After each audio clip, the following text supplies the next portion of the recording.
পরিস্থিতি। সততা সততা সততা হলো একটি মহৎ গুণ। তোমার কাছে যতই গুণ থাক না কেন, সততা তোমার মধ্যে না থাকলে তুমি গুণী নও।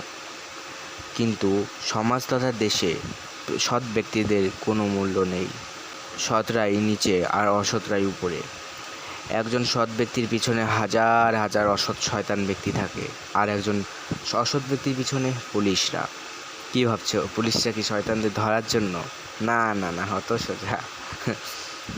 পুলিশ তো তাদের সুরক্ষার জন্য, তাদের গার্ড দিচ্ছে, আর সেই অসৎ শয়তানরাই সৎদের পিছনে লাগছে, তাদের টেমে নামাচ্ছে, উপরে উঠতে দিচ্ছে না। বর্তমানে পৃথিবীতে 0.011% লোকও সৎ নয়, আর যারা আবার সৎ ছিল তারা কোনো কিছু সহ্য করতে না পেরে অসৎ পথে। আমি তোমাদের এখানে অসৎ হতে বলছি না, শুধু সৎদের পরিস্থিতি আর দেশের পরিস্থিতির কথা বলছি। না, এখন ডাক শুধু সৎদের আর সততা ফিরিয়ে আনার। আমিও কিন্তু সৎ নই, কিন্তু যতটা সম্ভব নিজেকে সৎ রাখার চেষ্টা করি।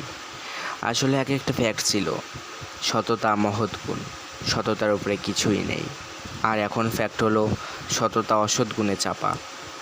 সৎ ব্যক্তিদের পৃথিবীতে কোনো ঠাঁই নেই। সততা শুধুই অপনদী, শুধুই